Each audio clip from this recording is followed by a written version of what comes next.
Hoy sí. Bien, oremos entonces, hermanos. Padre nuestro que estás en el cielo y en todo lugar, Señor Dios Todopoderoso, te damos gracias en esta noche por tus ricas y abundantes misericordias para nosotros. Pedimos, Señor, que nos ayudes en esta hora, mientras nos disponemos, Señor, a poder estudiar tu palabra. Padre, que sea tu palabra como un bálsamo a nuestros corazones, que hable, Señor, a tiempo y fuera de tiempo, que nos conduzca, Señor, a poder verte a través de cada pasaje, Señor, que estudiemos esta noche, que nos exhorte, Señor, que nos anime y que nos ayude, Padre, a poder ser conformados a la imagen de Cristo, que seamos fortalecidos en nuestra fe, Señor, para no transigir entre las presiones del mundo, motivados, Señor, por Satanás y sus secuaces, que podamos ser tu pueblo santo, Señor, preparado desde antes de la fundación del mundo para andar en buenas obras y para reflejar tu testimonio, Señor, en medio de tiempos difíciles, en medio de persecución, que podamos, por medio de tu Espíritu, Señor, ser hechos pueblo santo tuyo, tu iglesia, Señor, para mostrar la luz de Cristo a todos aquellos que te buscan. En el nombre de Jesús oramos. Amén y amén. Bien, vamos entonces a desplegar nuestro material. Me indican los hermanos que están desde casa si pueden verlo. Sí se mira. Ok, ok. Muy bien. Ahí estamos ya. Entonces, mis hermanos, estamos ahorita viendo el conflicto más profundo que se da entre los capítulos 13 y 15. Y dentro de esta sección estamos viendo la persecución por parte de la bestia de la tierra a el pueblo del Señor. Y dentro de esa otra sección llegamos al final del capítulo 13, que tiene que ver con una exhortación que se hace a los creyentes verdaderos para poder discernir la adoración verdadera de la adoración falsa para que puedan perseverar.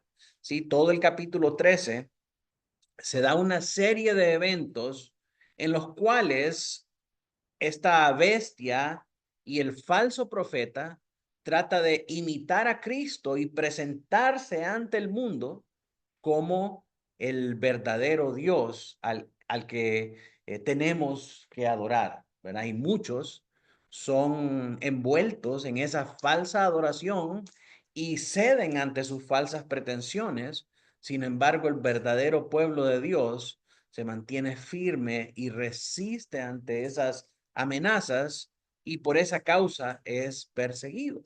Entonces, el propósito del mensaje de esta sección es que los creyentes verdaderos de todas las épocas puedan discernir entre la falsa adoración y la verdadera adoración y que puedan saber que va a venir un tiempo en el que se levantarán algunos diciendo que son Dios, con apariencia de Dios, para hacer algunos que se piensan ser cristianos extraviar de la fe verdadera, mientras que los verdaderos cristianos van a seguir firmes y van a ser perseguidos por esa causa.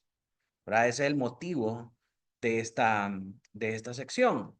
Y anteriormente habíamos estado estudiando los versos desde el 11 al 17 y ahora culminamos con el verso final de esta sección, que es el versículo 18.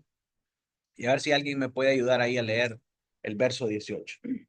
Aquí hay sabiduría. El que tiene entendimiento cuenta el número de la bestia, pues su número de hombre, pues es número de hombre, y su número es 676. 666. 66. ¿Verdad? Anteriormente nos decía que esta bestia iba a marcar a todos aquellos que son suyos y es como una imitación del sello que el Señor pone en aquellos que son de su pueblo también.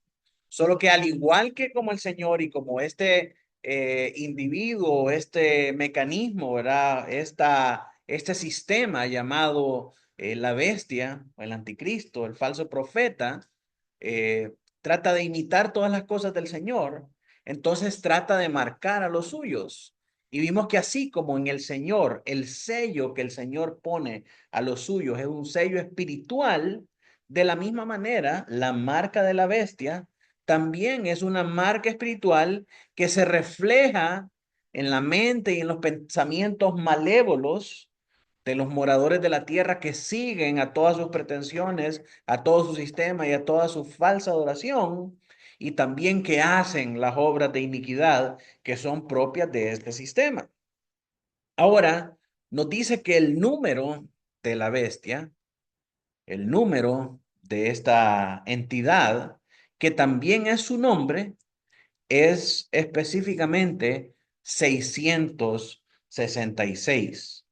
Y anima, exhorta a los cristianos a que averigüen cuál es el propósito, cuál es la definición de ese 666, porque en hacer esto, en distinguir, en discernir esto, hay sabiduría y hay entendimiento. Entonces, vamos a ver ahora qué significa todo esto.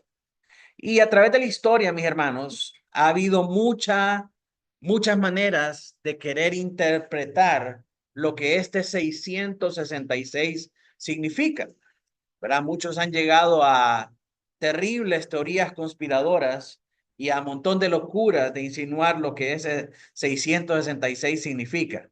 Allá por los 90, tal vez Mauro se acordará, que se decía, ¿verdad? Que la gran revolución tecnológica de aquel momento, que era el Internet, ¿verdad? Representaba este número, porque para poder ingresar al Internet había que poner www. Y la W es la sexta letra del alfabeto hebreo, ¿verdad? Del alefato hebreo. Por lo tanto, cuando uno accede a Internet, está marcando 666. Y que ese era el número de la bestia, ¿verdad?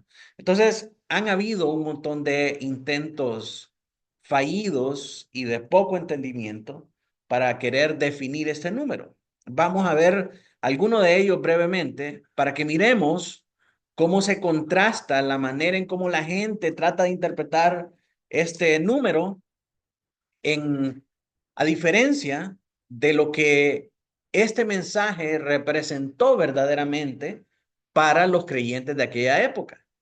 Viendo en retrospectiva y analizando este pasaje con el mismo entendimiento que hemos venido trayendo, de que si el libro de Apocalipsis se escribió para consolar a los cristianos de todas las épocas, imagínense qué locura que dijéramos ahora a los cristianos de allá de aquel entonces que 666 significa Internet. O sea, ¿cómo eso puede traer cristiano? ¿Cómo eso puede traer, perdón, cómo eso puede traer consuelo a los cristianos de aquella época? Y cómo siquiera puede hacer sentido con el resto del mensaje de Dios. Es una locura, ¿verdad? Entonces, uno de esos intentos ha sido la gematría. Uno de esos intentos por explicar este número es la gematría. Y este verso ha sido ampliamente debatido y es uno de los más controversiales de todo el libro por el desacuerdo generalizado que hay sobre la identificación y el significado del número 666. Y la línea de interpretación más común es la de la gematría. ¿Verdad? La gematría es quererle dar un valor numérico a las letras del alfabeto, ya sea griego, hebreo o latín, que son los idiomas predominantes en toda la Biblia.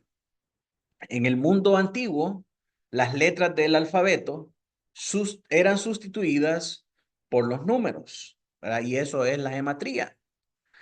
Así que cada letra viene a representar un número o viene a representar su valor numérico, ¿verdad? Siendo la A la primera, la B, la número 2, la C, la número 3. Entonces, así se va reemplazando cada letra con su valor para poder hacer toda una matemática y una suma compleja ahí que lleve a dar ese número 666. El problema es que no se puede hacer una identificación clara que vincule el 666 con un nombre concreto. Cualquiera de nosotros puede hacer una combinación de letras para acomodar una frase en particular y que esa frase sume 666, ¿verdad? Entonces, el que un nombre de 666 no significa específicamente que ese es el anticristo o que ese es el significado del 666 en la Biblia. Y se han hecho intentos por alterar la ortografía e incorporar los títulos para tratar de hacer encajar una multitud de nombres, pero no ha surgido nada concluyente de ello. Y a través de la historia hemos visto cómo la gente saca de estos nombres el número 666 una y otra vez. En aquel tiempo podía ser Osama Bin Laden, ¿verdad? Ahora es Bill Gates, ahora es Donald Trump, ahora es el vicepresidente Vance y cualquier persona que esté en relevancia. O sea, cualquier nombre puede dar como suma 666. Entonces, ¿a quién le creemos? ¿Cuál es el verdadero? Y estas no son cosas nuevas, son cosas que ya se intentaron en el pasado. Por ejemplo, algunos cristianos en el pasado pensaban que el emperador Nerón, que fue un férreo perseguidor del cristianismo, era ese anticristo de quien se hablaba en esta carta. Y algunos agarraron el nombre Nerón César, ¿verdad? Para poder sacar el número 666 de ese nombre. Sin embargo, esto se basa en la manera en cómo ellos sacaron 666 del nombre Nerón César, se basa en la confusión sobre la ortografía hebrea exacta de César y no se ajusta al hecho de que los lectores de Juan eran en su mayoría de habla griega, ¿verdad? Los que sacan el número 666 de Nerón César lo hacen a través de una mala ortografía en hebreo, dándole valor numérico a el idioma hebreo para sacar 666 del nombre Nerón César. Y eso es muy poco factible para los receptores de esta carta, que en aquel tiempo el idioma predominante era griego y no hebreo. Entonces es totalmente ilógico que quieran, a través del uso del hebreo y de una mala ortografía hebrea, sacar este número 666. Aparte, Nerón no solamente tenía el título de César, tenía el título de Augustus, ¿verdad? Que era algo así como noble, como apreciable y muchas otras cosas más que se hacía llamar el César. Si Juan estuviera utilizando la gematría, él habría alertado a los lectores diciendo como el número en hebreo o en griego es este y el otro. Entonces, de haber puesto Juan eso, entonces sí tendríamos que ir a ver lo que significa ese nombre en el griego o en el hebreo, pero no lo hace, sino que dice de una manera genérica que este es un número de hombre. Vamos a hablar más adelante al respecto. Y de la misma manera, que utiliza las frases, esa frase que en hebreo o en griego, ahí en Apocalipsis 9:11 y Apocalipsis 16:16, cuando él quiere específicamente llamar la atención de los lectores acerca del significado del idioma. Y ahí vemos el ejemplo de cómo las personas han utilizado las letras hebreas, ¿verdad? Poniendo el nombre Nero César para que sume 666, ¿verdad? Y vemos que hay, sí, vemos que hay en todo esto una manipulación y una interpretación caprichosa, porque si ya pone Nero Augustus, ya no le da 666. ¿Por qué es César sí? ¿Verdad? Es algo bien antojadizo y bien caprichoso. También hay otras posibilidades. Se ha intentado sin éxito identificar el número con otros emperadores romanos o con combinaciones de emperadores. Según un estudio, entre 1560 y 1830, se propusieron más de 100 nombres en Gran Bretaña que podían dar la suma de 666. En el siglo pasado también se calculó que los nombres Kaiser y Hitler, entre otros, eran iguales a 666. Mediante el ingenio creativo de cualquier intérprete, el número puede elaborarse sobre la base del griego, del hebreo o del latín para identificar cientos de posibles candidatos, ya sea antiguos como modernos. ¿Verdad? De nuevo, podemos meter a Donald Trump ahí en el paquete y sacar el 666. Pero ¿cómo sabemos si es Donald Trump o es Nero César? Hay tantas propuestas porque es fácil convertir un nombre a un número, pero es difícil deducir el nombre correcto a partir de un número. Si tantos números dan 666, ¿cuál es el correcto? Quiero darles algunos ejemplos, y uno de ellos es este, el de Hitler, ¿verdad? Der Führer, ponían que en latín es il dux o el duque, y sacaban el valor numérico de cada una de las letras en latín. Al sumarlo, da 666. Y una de mis favoritas, ahí está el duque, el Führer. Y una de mis favoritas era esta que utilizábamos allá en la universidad con ¿Sí? Mauro para llamar la atención de los muchachos. Vicarius Filii Dei, el vicario del Hijo de Dios.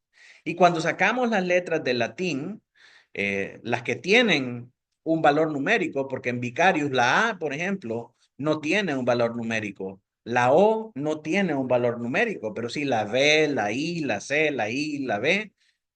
Eso nos da 112. En Filii, la P y la H no tienen un valor numérico, pero la I y la L sí, son 53. Y en Dei, la D y la I tienen valor. Y cuando sumamos esos tres, 112 más 53 más 501, nos da 666. Y eran los, los presupuestos, ¿verdad? De aquella época. El vicario Filii Dei o el vicario de Hijo de Dios en la tierra es el título oficial del Papa de Roma. Y cuando él utiliza su mitra, eso es lo que dice en la parte del costado.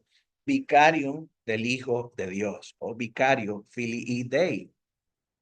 Así que virtualmente cualquier persona que pongamos ahí en la matemática puede convertirse en un personaje siniestro, ¿verdad? Al dar el título de su nombre 666. Para poder entender este número, tenemos que entender, hermanos, el papel que juegan los números en el libro de Apocalipsis.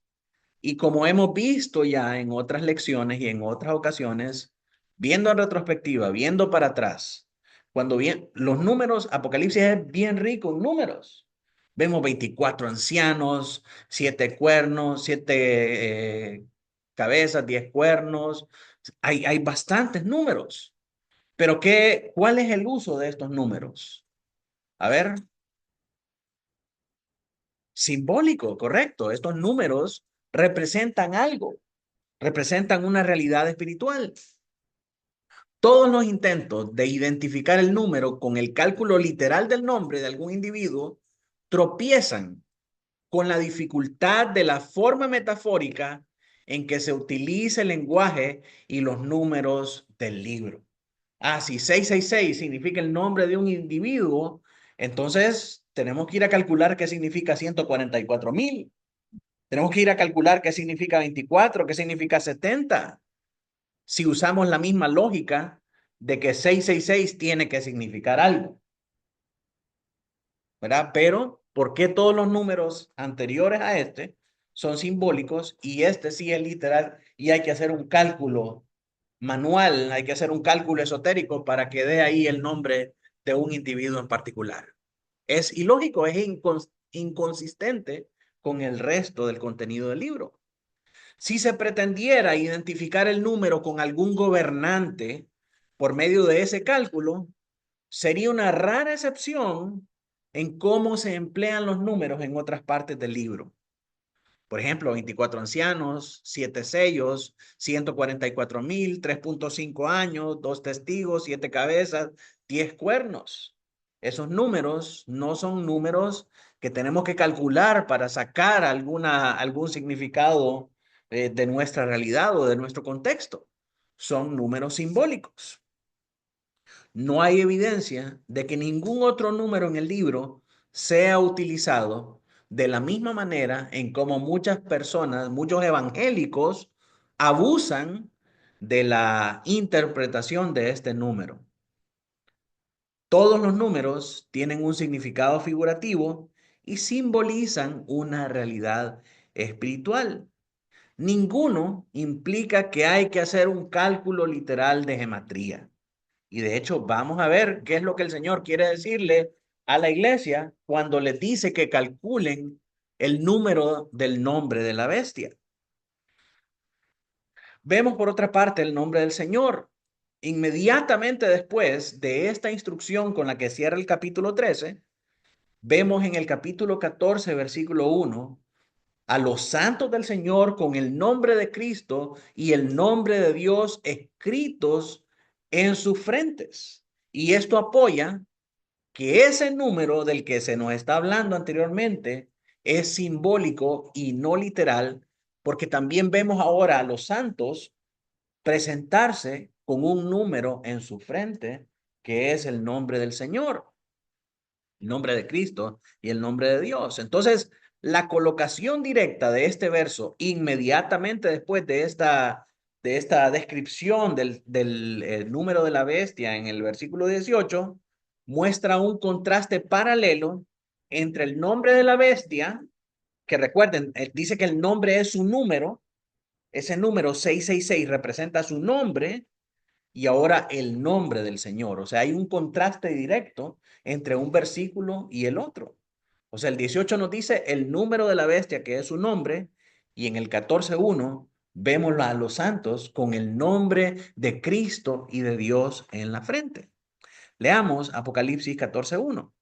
Después miré y aquí el Cordero estaba en pie sobre el monte de Sión, y con él 144,000 que tenían el nombre de él y el de su padre escrito en la frente. Sí, entonces vemos el nombre del Señor ahora ser contrastado con el nombre de la bestia, que era 666. Vamos a hablar más adelante acerca de ese contraste. Si el nombre del Señor se refiere a una realidad puramente espiritual, como es el caso, entonces también el de la bestia es simbólico y se refiere a una realidad puramente espiritual, porque el número es sinónimo de su nombre. Y a la manera inversa también, el nombre es sinónimo de ese número. ¿Cuál es el número que representa al Señor? El 7 por la perfección, y se extiende a lo largo de todo el libro y a lo largo de toda la Biblia. La perfección de Dios se manifiesta en ese 7, ¿verdad? En 7 días de la creación, en las 7 trompetas, los 7 sellos, las 7 copas, muestran la obra perfecta de Dios en hacer las cosas. Y en contraste, vemos, o sea, ese número de perfección, ese número de santidad refleja el nombre de Dios. Y en cambio, ese número 666 representa el nombre de la bestia, del anticristo y del falso profeta. Miramos cómo se contrastan el 666 versus el 777, porque esa es la guerra que se está llevando a cabo acá. El número 7 se refiere a plenitud y aparece en todo el libro del Apocalipsis, mientras que 666 solamente aparece acá como tal. Y lo que sugiere que los 6 triples están pensados como un contraste con los 7 divinos a lo largo del libro y que significan, los 6 significan lo incompleto y la imperfección. Por ejemplo, el sexto sello, la sexta trompeta, la sexta copa, que representan el juicio de Dios sobre los seguidores de la bestia. Sí, hasta el primero, el segundo, el tercero, el cuarto, el quinto, hasta el sexto, todo es malo, todo es juicio, todo es algo asociado con las tinieblas, asociado con el juicio, con la maldad, con el castigo, ¿verdad? Con el permiso que le da Dios a estos agentes espirituales para traer terror y para traer persecución y para traer maldad sobre la tierra. En cambio, el séptimo sello, ya cuando vemos el séptimo sello, la séptima trompeta y la séptima copa, vemos el poder de Dios, el juicio final y el reino eterno de Cristo. Cuando llegamos al número 7, Ahí el Señor aparece y manifiesta su poder soberano, omnipotente y su majestad y el establecimiento de su reino. Por tanto, la repetición del 6 tres veces podría llamarse la plenitud de la antiplenitud pecaminosa que se encuentra en esa bestia. ¿Verdad? Es como que cada vez que vemos este 6 una y otra vez, ese es el poder de esta bestia queriendo presentarse como Dios, pero no pudiendo lograrlo. La bestia personifica entonces la imperfección, el tiempo que aparenta alcanzar, al tiempo, perdón, que aparenta alcanzar la perfección divina. Tres seises vienen a ser entonces una parodia de la Trinidad divina de los tres siete. ¿Verdad? Y vemos en este capítulo que está tratando de hacer todo para parodiar a Cristo, el poder de Cristo, el gobierno de Cristo y la autoridad de Cristo. De la misma manera acá, estos tres seises parodian también a la Trinidad divina. Y vemos no quiero decir Trinidad, sino que un triunvirato de entidades malvadas, ¿verdad? En la bestia, el anticristo y el falso profeta. Están parodiando la Trinidad divina representada en los tres siete. Ahora, ¿por qué 6? ¿Por qué se usa el 6? Algunas veces vamos a ver que el 7 sí se usa para describir al diablo, como por ejemplo en Apocalipsis 12:3. Mauro, si puedes leer ahí. También apareció otra señal en el cielo. He aquí un gran dragón escarlata que tenía 7 cabezas y 10 cuernos, y en sus cabezas 7 diademas. Ay, entonces aquí, ¿por qué se usa el 7? Esto describe la perfección de la naturaleza malvada, de la persecución y de su reino universal de opresión. ¿Verdad? Y recordemos que él lo que está haciendo es tratando de parodiar el poder, la autoridad y el reino de Cristo. Entonces, por eso aparece descrito ahí con un 7. Pero se describe aquí con un 6 por el énfasis repetido que vemos en toda esta sección, desde el 3 hasta el 14, sobre la bestia como una falsificación de Cristo y la segunda bestia como un falso profeta. Un líder religioso, ¿verdad? Que trataba de aparentar ser de parte de Dios y que muchos cayeron en sus falsas profecías. Así que por más que trata de ser 7, sigue siendo 6 una y otra vez. Cuando los creyentes resisten con éxito el engaño de la bestia, evitan ser identificados con la esencia de su nombre, que es la imperfección personificada. Porque ser identificado con el nombre de alguien equivale a participar del carácter de esa persona. Me acuerdo hace algún tiempo, agarraron ahí en las montañas de Olancho, creo, a unos miembros de la banda Bustillo Padilla, algo así, los Bustillo Padilla. Y entonces, ese nombre infundía terror por toda la región. Y cuando decían Bustillo Padilla, ese apellido estaba asociado con la criminalidad. Pero aunque no todos los miembros de esa familia, Bustillo Padilla, eran criminales, cualquier persona que estuviera asociada con ese apellido era inmediatamente considerado como un criminal y había que tenerle miedo y había que tenerle respeto. ¿Por qué? Porque asociarse con el nombre de algo es participar del carácter de esa persona o de esa entidad con la que uno está asociado. Y por eso es tan importante que los cristianos puedan tener discernimiento para saber lo que este 666 significa, para que no sean asociados con ese nombre, porque ser asociados con ese nombre es participar de las obras de impiedad. Entonces los cristianos tenemos que tener discernimiento de que esta entidad llamada bestia, falso profeta y anticristo va a ser todo lo que es opuesto al Señor, tratando de vendérselo al mundo como parte de Dios.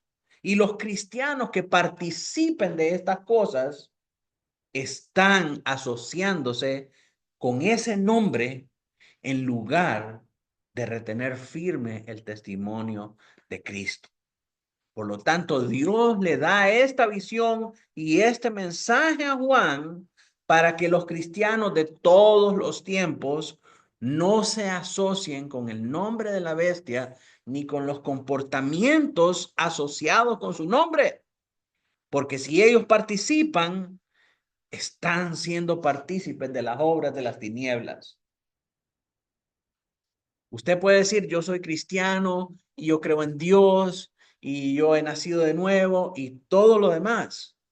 Pero si usted anda participando en estas obras de impiedad, en estas obras de las tinieblas, usted no está siendo asociado con Cristo, sino que está siendo asociado con los falsos.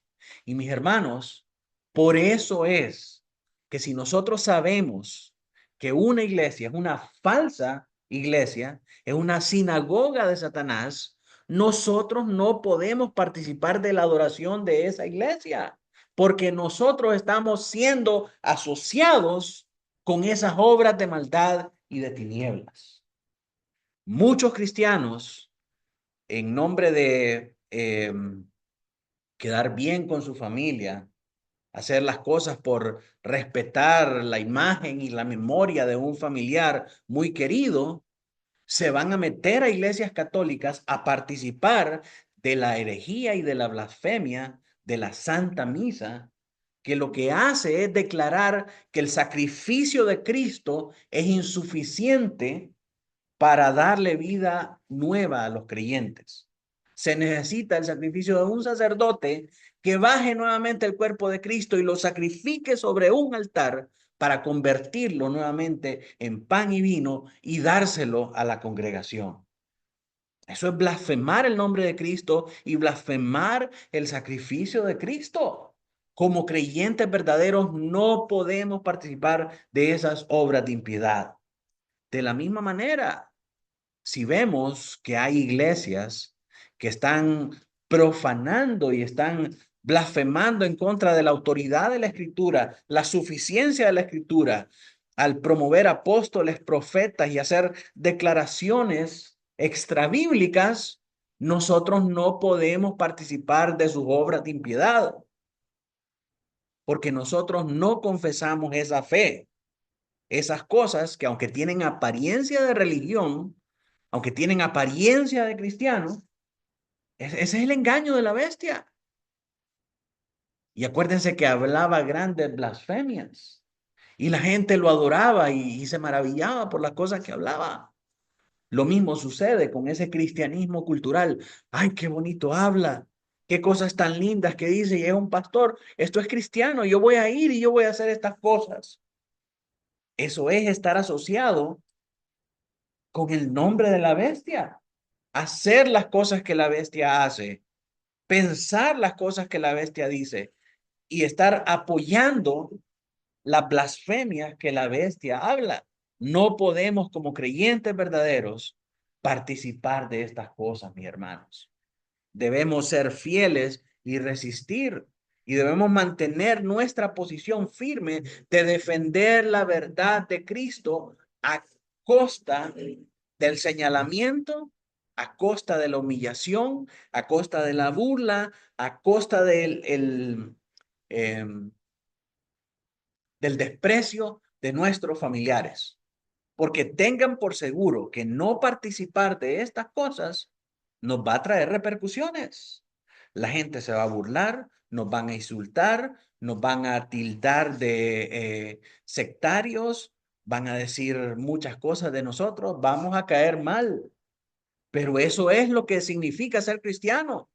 Hermano, si el mundo lo ama, si el mundo nos ama, algo está mal con nuestro cristianismo. ¿Por qué? Porque el mundo aborrece al Señor Jesucristo. Y el Señor Jesucristo dice eso en su oración sacerdotal en Juan 17. Te pido que los guardes del mundo, porque no son del mundo. Si me aborrecieron a mí, también lo van a aborrecer a ellos. Mis hermanos, si el mundo no nos está aborreciendo, no estamos viviendo correctamente nuestra fe. Esa es una señal que estamos transigiendo con el mundo. Y ahora, no por esto yo le digo que vaya y se pelee con todo el mundo. No. O sea, porque una cosa es que nosotros andemos de insensatos insultando a la gente y otra cosa es que mantengamos nuestra posición cristiana ante los que demandan razón de nuestra fe. Y eso va a traer consecuencias. Pero si, ay, no, es que yo no quiero quedar mal con mi mamá y con mi papá. Mi mamá quiere que yo vaya a misa porque se murió la abuelita y le van a hacer un triduo de misa y tengo que quedar bien porque quiero ganarlos. No, si usted quiere ganarlos, va y predíqueles el evangelio. Pero ¿qué le hace pensar que yendo y participando de sus obras de impiedad va a hacer que usted lo gane? Usted más bien se está haciendo partícipe de esas obras de las tinieblas. Y claro, defender la fe va a traer persecución, va a traer oposición. La carta de Apocalipsis se nos fue dada precisamente para eso, para decirnos el sistema del anticristo va a querer destruirnos y perseguirnos por no ceder ante sus pretensiones malévolas. Pero tenemos que resistir, tenemos que tener discernimiento, tenemos que tener sabiduría, tenemos que tener entendimiento.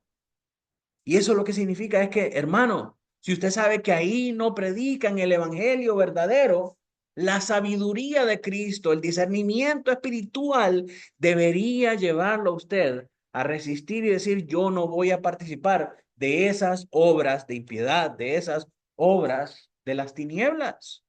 Y si estoy seguro, si estoy inseguro, perdón, en el peor de los casos, le voy a preguntar a mi pastor. Para eso tiene iglesia local. Para eso tiene pastor. Pastor, fíjese que me invitaron a esto. ¿Usted cree que será malo que yo asista? En esos casos hay que preguntarle a un pastor para que pueda guiarlo y que pueda darle sabiduría del Señor. En lugar de ir y hacer lo que sus sentimientos, muchas veces afectados por el dolor, afectados, ¿verdad? Porque nadie dice que no es difícil perder un familiar y en esos momentos de luto lo invitan a uno a hacer cosas que de repente van en contra de la fe. Pero el cristiano verdadero tiene discernimiento y el Espíritu Santo debería de alertarnos a decir que eso no está correcto, que estamos participando de fuego extraño. Y si no lo hay, entonces deberíamos de considerar realmente si hemos nacido de nuevo. Porque si un cristiano no tiene reparo de estar participando en herejías condenables y en blasfemias contra el nombre de Cristo, entonces realmente el amor de Cristo no está en él. Por eso el pasaje comienza con esta tremenda exhortación. El que tenga entendimiento. Y es una exhortación a los creyentes para que no se dejen engañar por la falsedad, porque Cristo les ha dado la capacidad de resistir el engaño. Los santos deben tener sabiduría y entendimiento espirituales para ver a través de la naturaleza imperfecta y engañosa de la bestia que ha sido narrada en estos versos anteriores. La exhortación final del capítulo 13 es paralela a la que concluye los versos del 1 al 9. ¿Cómo concluyen los versos del 1 al 9? Dice en el verso 9, si alguno tiene oído, oiga. Y entonces ahora presenta la manera en cómo la bestia trata de imitar y trata de falsificar las cosas de Dios. Y termina esa porción diciendo, el que tiene oído, oiga. Y luego presenta también otra serie de engaños y de falsedades y termina también la sección diciendo, aquí hay sabiduría, el que tiene entendimiento, cuente el número de la bestia. Entonces son pasajes paralelos que hablan acerca de lo mismo, ¿verdad? Son metáforas para que el cristiano esté vigilante y discierna el engaño. Entonces, no podemos pretender entendiendo este contexto y sabiendo el paralelismo que hay con la sección anterior, no podemos pretender que cuando el Señor dice el que tenga entendimiento cuente el número de la bestia, significa que usted se siente a sacar cuentas por medio de la gematría. Oiga, mire el contexto. O sea, le está dando una advertencia acerca de la falsificación y termina diciéndole en la sección anterior, escuche con sabiduría. Y luego termina la siguiente sección diciendo también, hay sabiduría, cuente, siéntese a entender estas cosas. Son metáforas. Si el verso 18, que dice, cuenta el número de la bestia, fuera literal, entonces la metáfora del oído también tendría que ser literal. Pero no es literal. Sabemos que es una forma de decir que estemos atentos, que estemos vigilantes. De la misma manera, este verso 18, cuando nos dice, aquí hay sabiduría, cuenta el número de la bestia, no es vaya a sacar cálculos en hebreo, en griego y en latín. Es tenga entendimiento y tenga sabiduría para no caer en el engaño de la bestia. Y hay muchos que son gallos en teorías de conspiración y en estar sacando cuentas, pero son brutos en entendimiento y en discernimiento. Facilito caen en en las falsificaciones y en las trampas de el anticristo. Se van desbocados hacia la falsa adoración. Después de tener tanta sabiduría y tanto entendimiento acerca de las cosas finales, de las señales y del griego y del hebreo y del latín, en las cosas más facilitas patinan y terminan adorando a el falso profeta. Entonces, este pasaje número 18 es para que nosotros podamos estar vigilantes ante esta falsa adoración. Apunta a que entender el número de la bestia debe ser entenderlo de manera colectiva, entendiendo todos sus engaños, en lugar de pensar que es una referencia a la figura individual del anticristo. Este 666 me habla de cómo va a ser ese líder mundial que se va a levantar y que va a engañar a todo el mundo. No, es un llamado a tener discernimiento, a poder entender y ver la falsa adoración para que no caigamos en ella.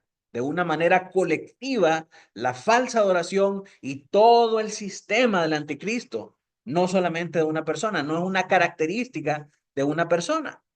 No sé si alguno de ustedes vio la película eh, del anticristo en los ochentas, la de Damián, la de Damián. Sí, pero hay una parte donde él, él se está dando cuenta que sus poderes están afectando a todos alrededor. Entonces él se va a buscar en el espejo y encuentra que tiene en la cabeza un tatuaje del 666. Sí, todos creo yo que después fuimos al espejo para ver a ver si teníamos el 666, ¿verdad?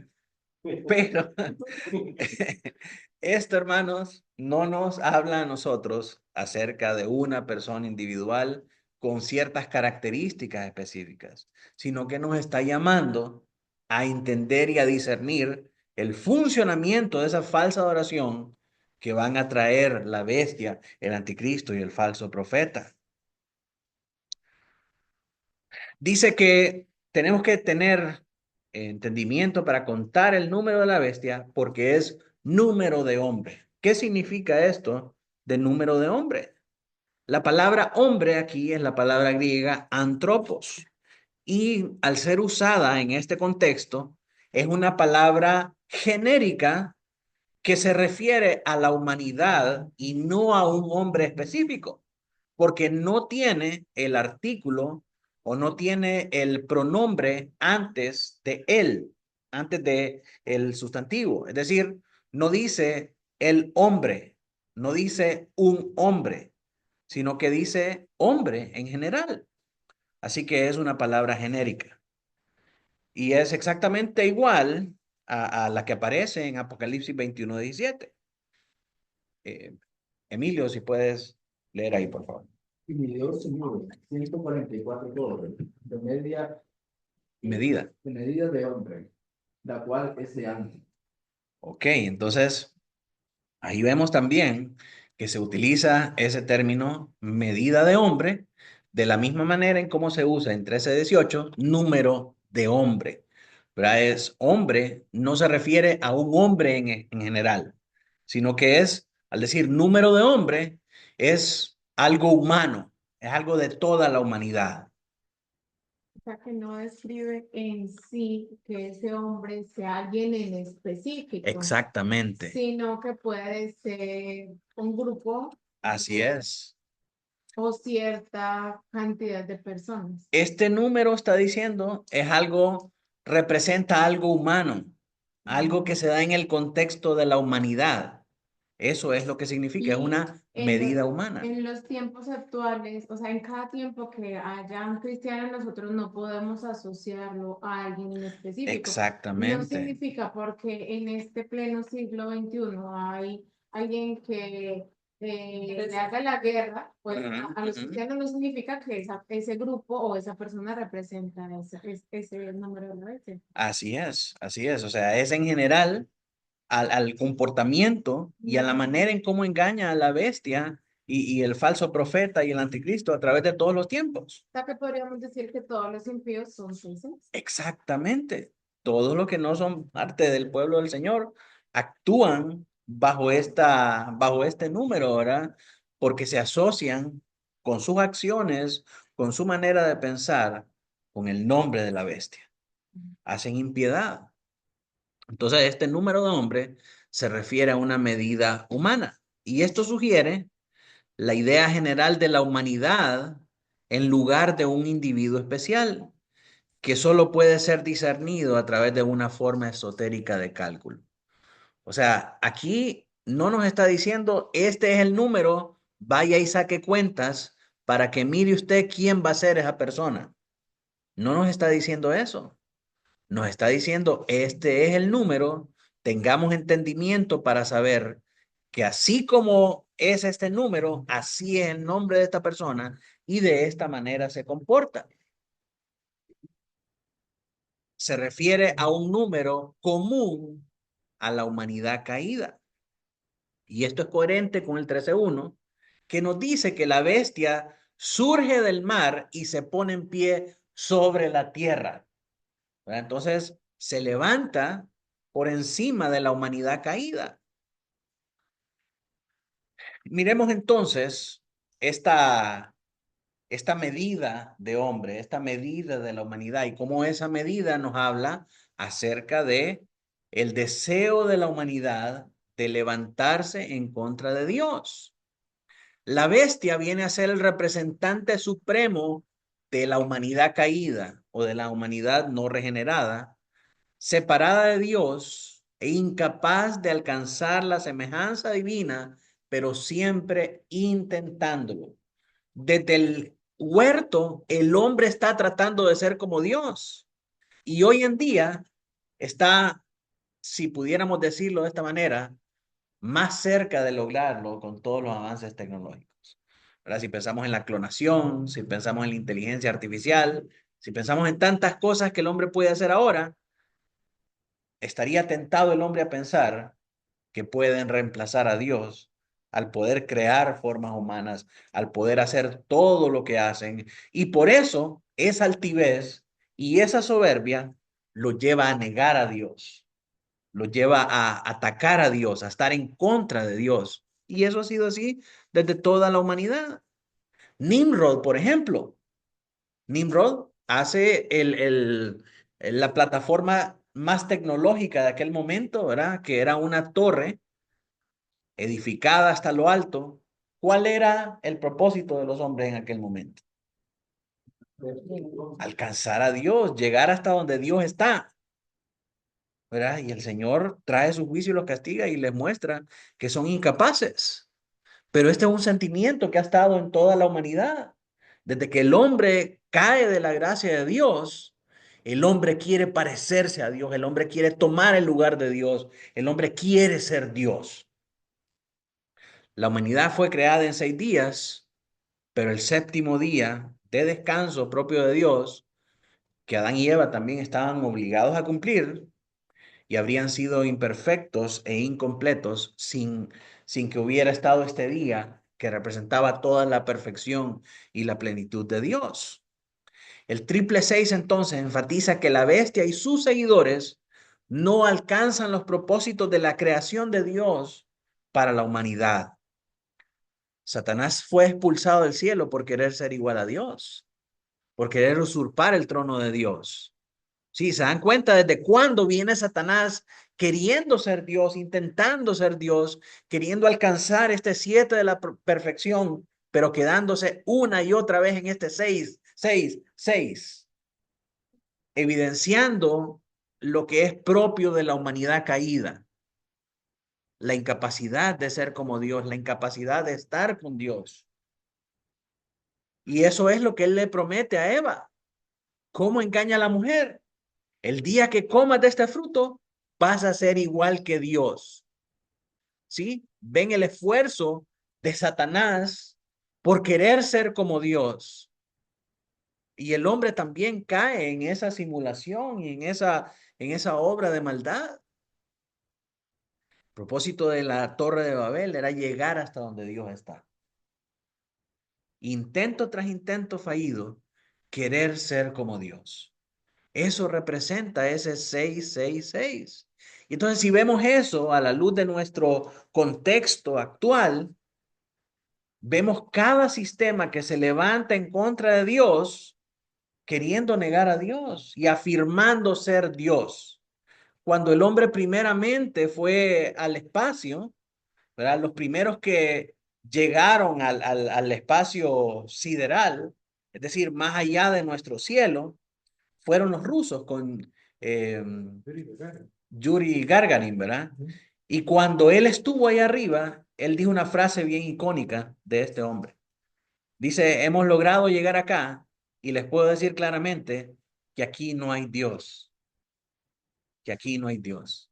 Algunos le dicen, quítese el casco y lo va a ver, ¿verdad? Pero sí, entonces, con cada paso de la tecnología y del avance de los hombres quieren negar a Dios.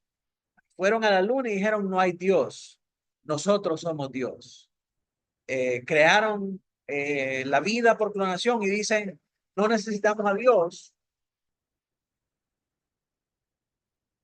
no necesitamos a Dios porque nosotros podemos crear vida, ¿verdad? Con el avance de las plataformas y de la ciencia y todo, se levantan hombres como Stephen Hawking, como el otro Neil deGrasse Tyson, ¿verdad? Diciendo, no, no hay Dios. Porque la ciencia es lo único que prevalece y todo lo demás. Entonces el hombre siempre está tratando de querer ser Dios, de querer ser como Dios. Y toda esa ciencia, todo ese conocimiento, pensemos en la agenda woke también. O sea, ellos niegan a Dios para afirmar todas sus locuras. Y todos estos sistemas que niegan a Dios, que tratan de ser Dios, pero se quedan en imperfección, son los sistemas del anticristo y de la bestia. Todo eso representa ese 666. Y los cristianos que caen en estas cosas están participando de estas obras de tiniebla. Entonces, cuando nosotros veamos que esos sistemas se levantan y niegan a Dios, ese es el 666 con el que nosotros no tenemos que asociarnos. Ese es el 666 al que somos llamados de tener sabiduría y entendimiento para calcular ese número y no participar de sus obras de maldad. Porque hermanos, se levanta el movimiento woke, inmediatamente muchas iglesias vienen y lo adoptan. Muchas iglesias alrededor del mundo han sucumbido ante esa ideología.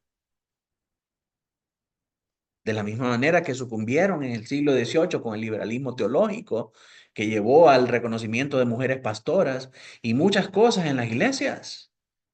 Ese era en aquel momento el 666, con el que muchos llamados falsamente cristianos sucumbieron y abrazaron.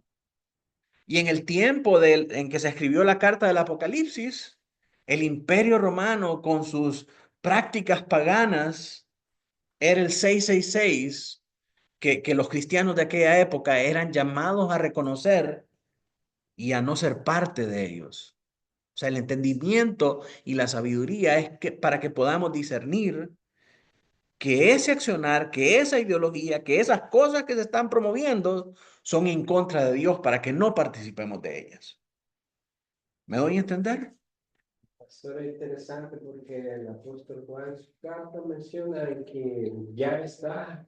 Vamos a llegar ahí. No se adelante, no se adelante, no se adelante. No se adelante. Dice que aquí hay sabiduría.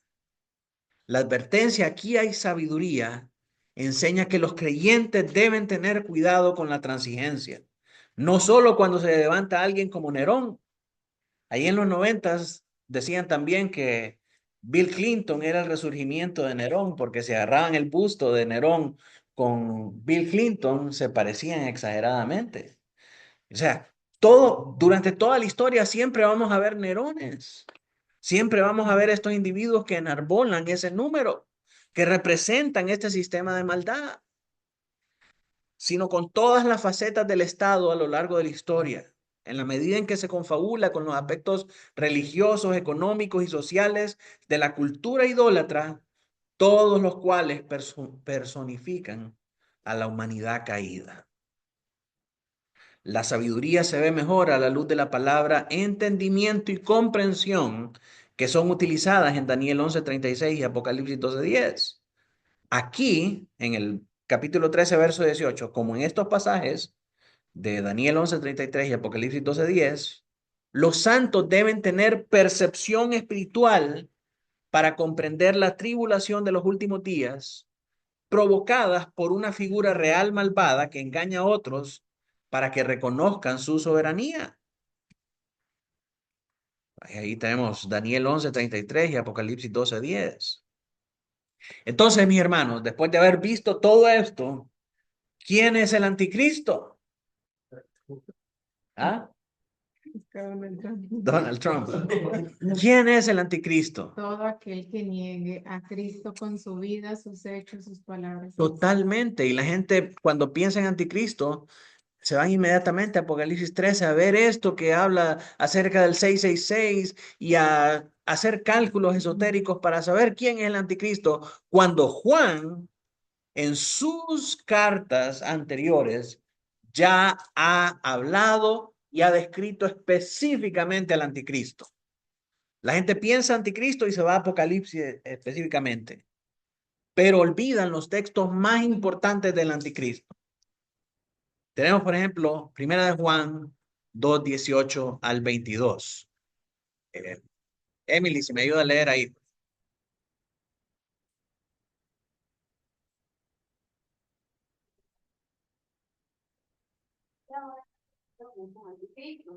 Por eso conocemos que en el último tiempo salieron de nosotros, pero no eran de nosotros, porque si hubiesen sido de nosotros, habrían permanecido con nosotros. Pero salieron para que se manifestase que no todos son de nosotros. Pero vosotros tenéis la unción del Santo y conocéis todas las cosas. No os he escrito como si ignoraseis la verdad, sino porque la conocéis y que ninguna mentira procede de la verdad. ¿Quién es el mentiroso sino el que niega que Jesús es el Cristo? Este es Anticristo, el que niega al Padre y al Hijo. ¿Quién es el anticristo entonces? El que niega al Padre y al Hijo. El mentiroso. Dice anticristo. Sí, y no es solo uno, hay muchos. Todo aquel que niega al Cristo de las Escrituras, todo aquel que, aunque diga que es de Cristo, pero sus obras niegan que es de Cristo, y lo que es evidente en su vida es ese comportamiento de ese 666, ese es un anticristo. Y una de las cosas más tremendas de esta palabra que da Juan es que dice que estos estaban entre nosotros. La gente piensa que van a ir a encontrar al anticristo en el Congreso Nacional. Y sí, hay un montón, pero hay más en las iglesias. Hay más en las iglesias. Y es más difícil conocerlos.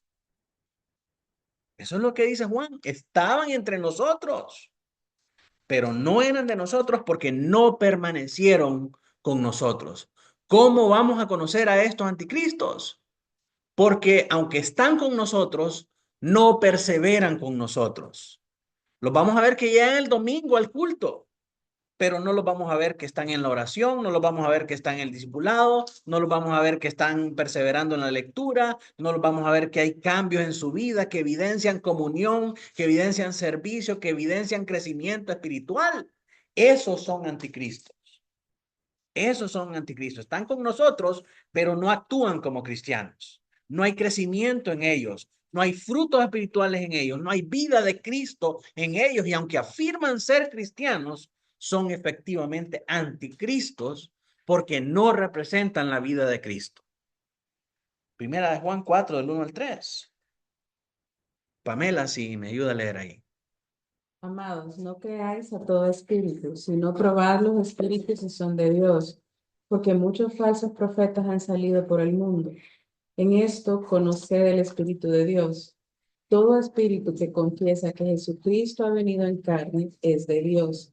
Y todo espíritu que no confiesa que Jesucristo ha venido en carne no es de Dios. Y este es el espíritu del anticristo, el cual vosotros habéis oído que viene y que ahora ya está en el mundo. Todo aquel que no confiesa que Jesucristo es el Hijo de Dios que ha venido en carne, ese es un anticristo.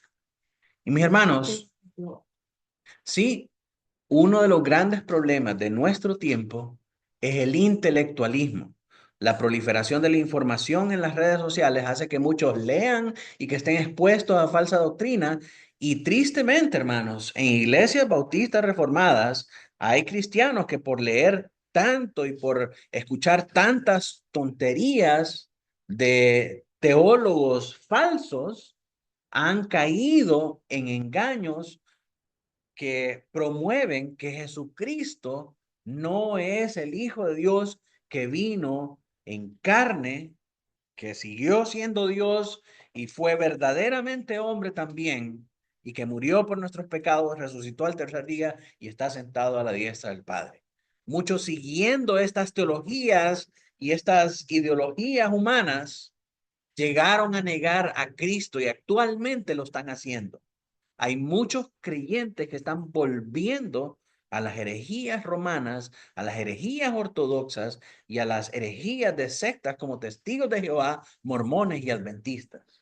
Tenemos que estar vigilantes, porque cualquiera que abraza una de estas doctrinas extrañas, que, hermanos, suena muy bonito, suena interesante, no van a venir a nosotros con argumentos pobres, van a venir a nosotros con argumentos ricos, que son deleitosos al oído y a la mente.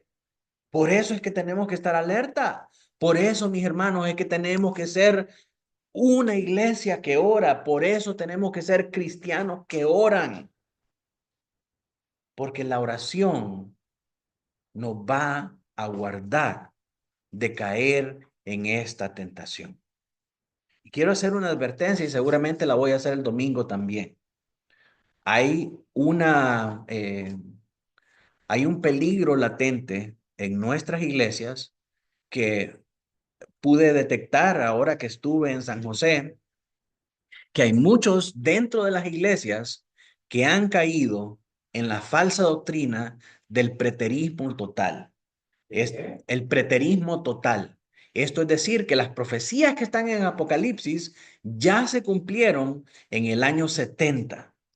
Que Cristo ya vino, que la resurrección de los muertos ya fue y que todo esto se llevó a cabo con la caída de Jerusalén. Y miren, uno dice, no hombre, ¿quién va a creer en esas tonterías? Pero se asustan de saber que son cristianos bien sólidos en la doctrina, con bastante conocimiento, los que han sido más propensos a estas ideologías.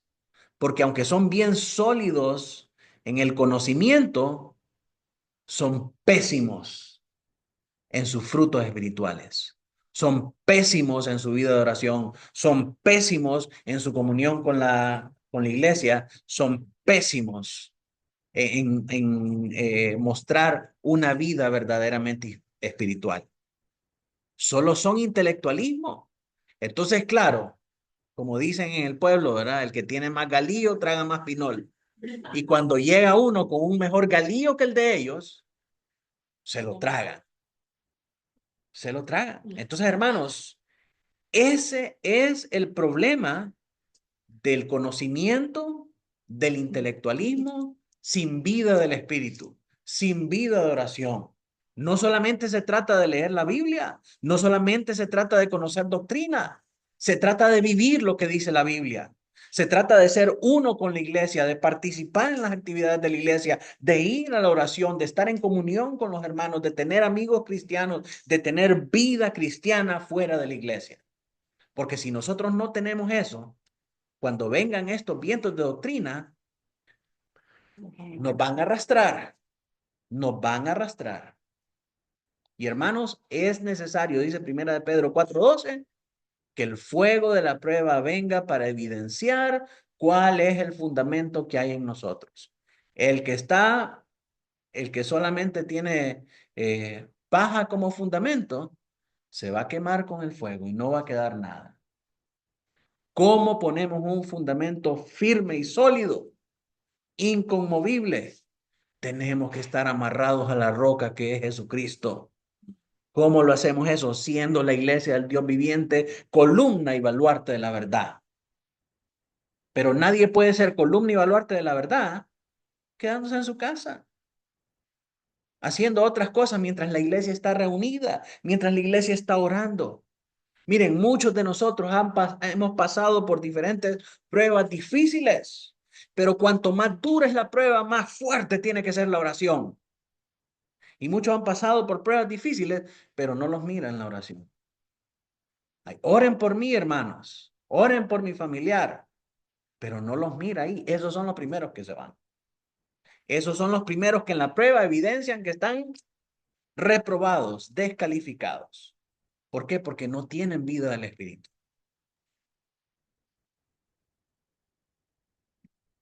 Segunda de Juan 7. Hermano Noé, si me ayuda a leer. Porque muchos engañadores han salido por el mundo que no confiesan que Jesucristo ha venido en carne. Quien esto hace es el engañador y el anticristo. Todos aquellos que no confiesan que Jesucristo ha venido en carne son engañadores y son anticristo. Y alguien puede decir, no, yo creo que Jesucristo vino en carne. Pero si Jesucristo vino en carne para ti, tú crees eso, las evidencias de eso que crees tienen que ser visibles en tu propia vida. Si no lo son, tú eres de esos engañadores y anticristos. Así que, mis hermanos, terminemos con algunas aplicaciones. Juan está exhortando a los santos a tener discernimiento espiritual y moral, no a la capacidad intelectual para resolver un complejo acertijo matemático, que tanto los incrédulos como los cristianos espirituales son capaces de resolver mentalmente. ¿De qué le sirve a usted resolver el acertijo del 666 si cuando viene la tentación inmoral sucumbe ante ella? Y no solamente estoy hablando del pecado sexual, pero de la inmoralidad de permitir que, por ejemplo, la política del Estado se mezcle en nuestras iglesias, que no tienen nada que hacer. ¿De qué nos sirve tener el conocimiento para explicar las doctrinas más profundas si en nuestra moralidad somos carentes? Si en el discernimiento espiritual somos carentes.